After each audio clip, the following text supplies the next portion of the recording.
请不要将这个视频在中国大陆流传，这将会严重违反中国大陆的互联网管制条例。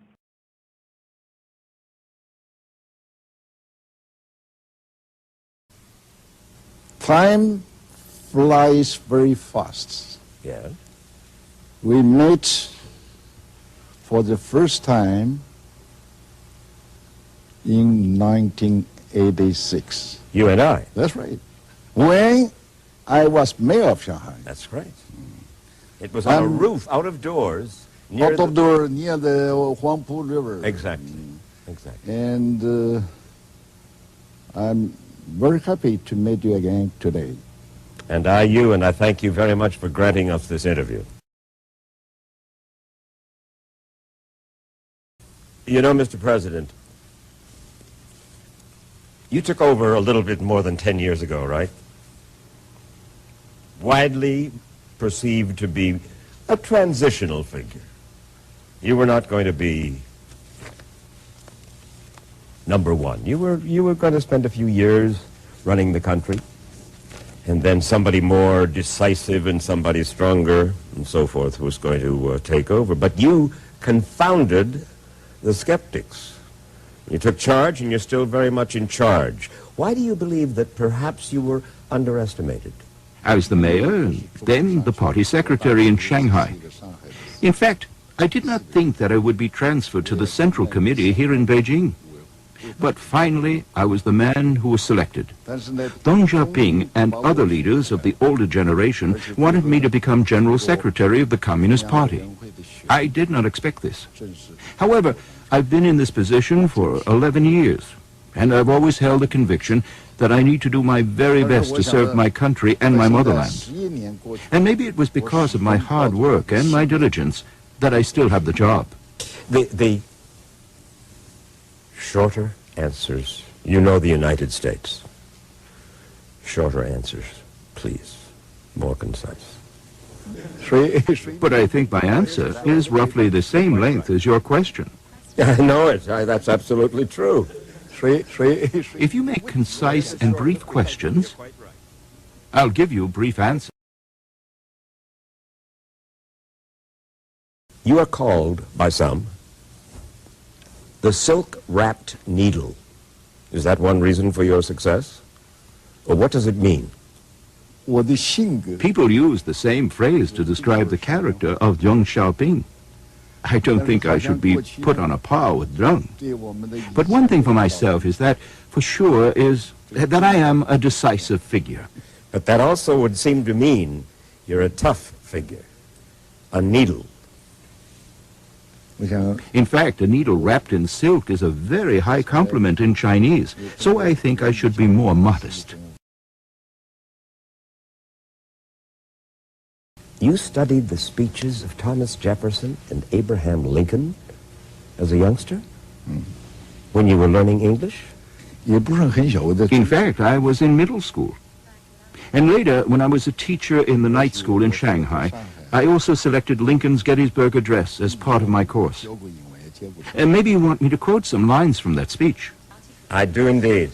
47 years ago, our fathers brought forth on this continent a new nation, conceived in liberty and dedicated to the proposition that all men are created equal. Why did you learn that by heart?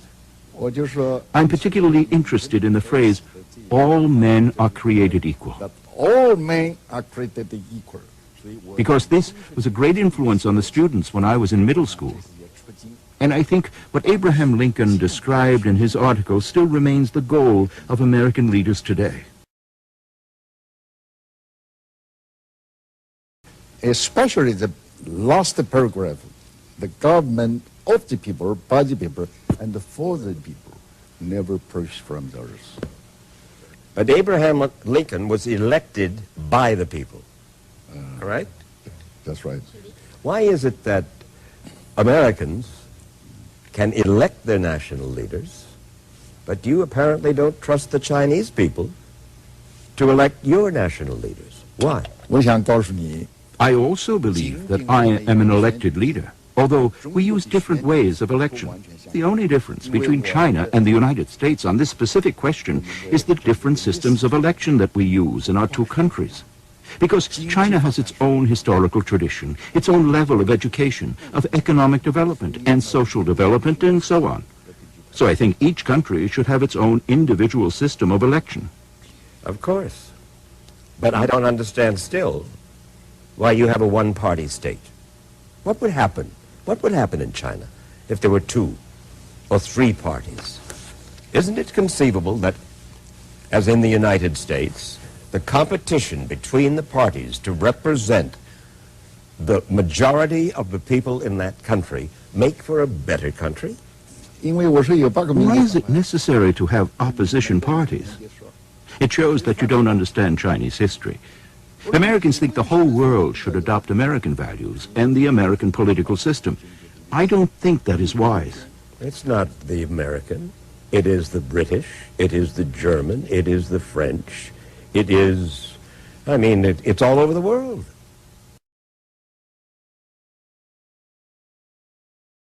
You are the last major dictatorship. Oh, I don't know China that well. I've been here half a dozen times. What means dictatorship? Dictatorship? When you do not have freedom of the press. And there is not freedom of the press here. There is not. That's a perfect example. You mean China, there's not... Here. In China, yes. China. We see a connection between freedom of the people and freedom of the press. You have said the press should be the mouthpiece of the party. You've also said, as Mao Zedong did, newspapers must be run by politicians. What do you fear from a free press? I think for any individual country or any individual party, they always have their own publications to promote their own ideology. As I explained to you, the Chinese system is a multi-party system led by the Communist Party. And we do have freedom of the press. We have over 2,000 TV stations in the country. We have more than 2,000 local newspapers and more than 8,000 magazines. We publish more than 100,000 new books each year.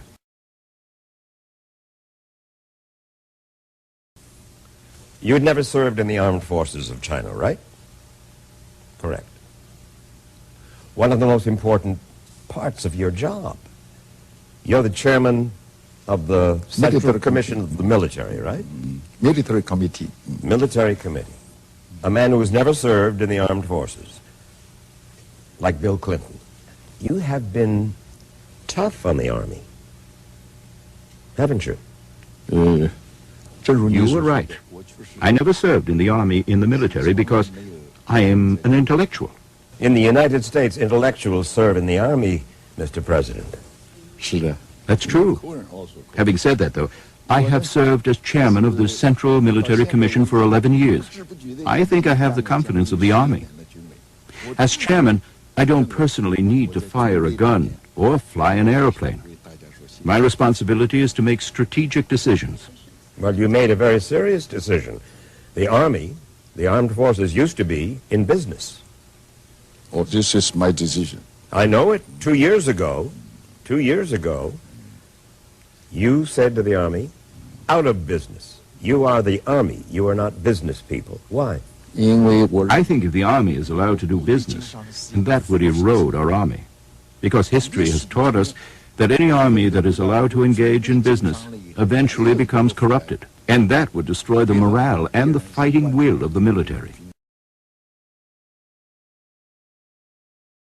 You were a student protester. And that's what those folks, that's what those people in Tiananmen Square were saying. We want freedom. We want democracy. I first joined the student movement against the Japanese military in China. We sang our protest song, "Arise, my fellow classmates, and defend the motherland." 同学们，大家起来，担负起天下的兴亡。听吧，满耳是大众的歌声，看吧，也年年国土的人生。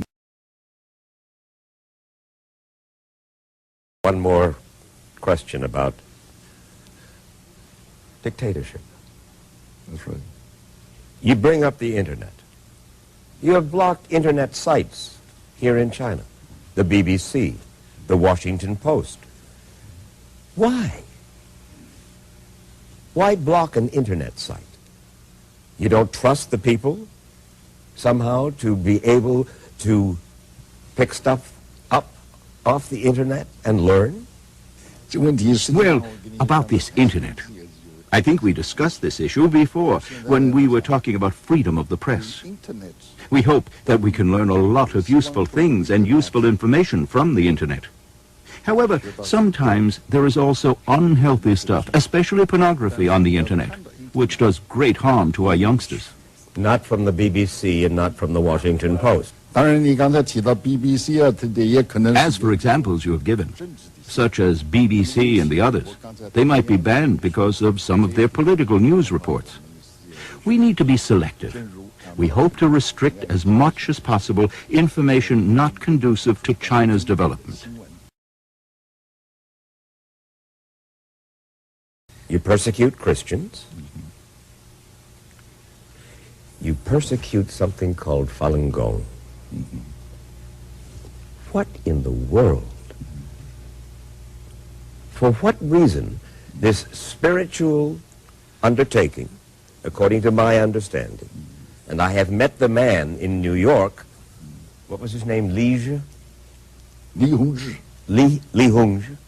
I met him. You met him? Yes, I sat down with him in like this. And they do exercises. They believe in a certain spiritual life. What is it that worries you so about Falun Gong that you torture, arrest, kill, etc.? What is it? At first, I would like to ask you, you also trust the Falun Gong? Trust them? I don't know enough about them. I will tell you. Li Hongzhi claims to be the reincarnation of the chief Buddha, and also a reincarnated Jesus Christ. Do you believe that? He said that doomsday was about to come. And he also said that the earth was going to explode. He also claims that I and Mr. Li Peng, who then was the premier, used to call him on the telephone, asking him to delay the date of the explosion of the earth, maybe for several decades. But we had never talked to him. Well, by making all these claims, he wants to achieve nothing but people's trust, people's belief in him. He wants to create the impression that he knows the Chinese leaders very well. In fact, what he says are just misleading words. In fact, as a result of his preachings, many families were broken and many lives were lost. So, after careful deliberations, we draw the conclusion that Falun Gong is a cult. Is this the Chinese equivalent of Camp David, Bedaiha? It is our tradition to move our offices here every summer. But in fact, we're not having a vacation here because we conduct our normal business as we do in Beijing, except here we may go for a swim. My doctor often suggests that I should swim. I swam this morning for the 21st time this summer. It's the tradition for Chinese leaders to swim. Mao Zedong swam, Deng Xiaoping swam, Jiang Zemin. Who's going to be your successor, and is he a swimmer? That may be a coincidence that we all swam, but it is true that swimming makes you feel relaxed and refreshed.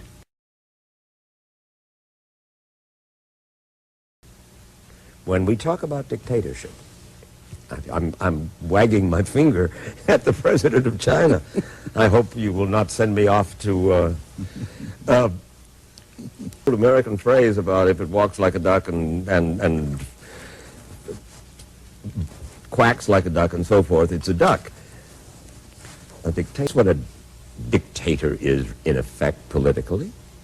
I think your way of describing what things are like here in China is as absurd as what the Arabian Nights may sound like.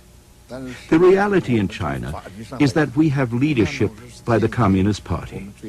According to law, the party only makes recommendations. Everything needs to be approved by the National People's Congress.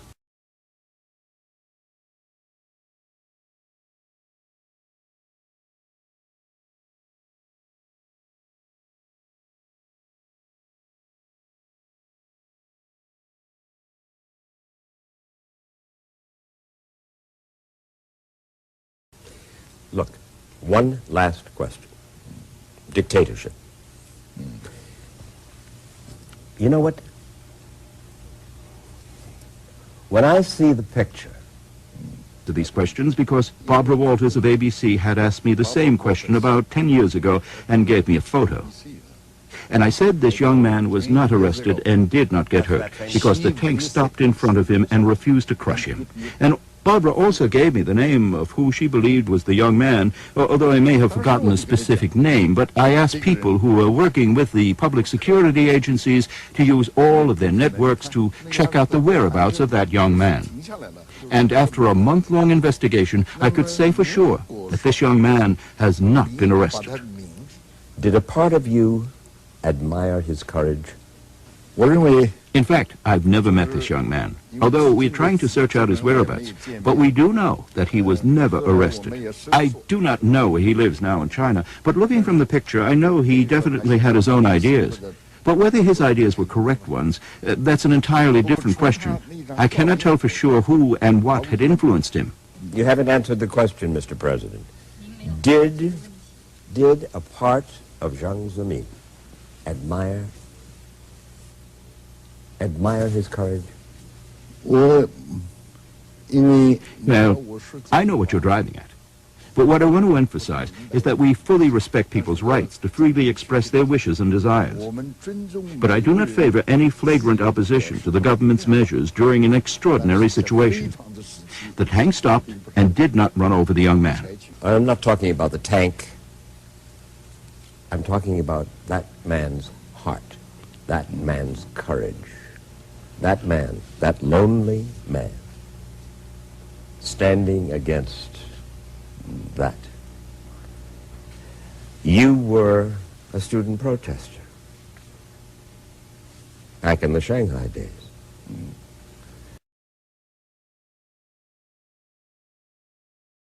In 2002, Mr. President, you are through with this term in office, yes? That's right. My term for the presidency will end in 2003, and for General Secretary in 2002. 2002, 2003, do you intend to give up any of your 3 posts? Oh, you ask very sharp, tough questions. Well, I'm afraid I can't give you a definitive answer today at this moment, because what will happen will be decided through our democratic system.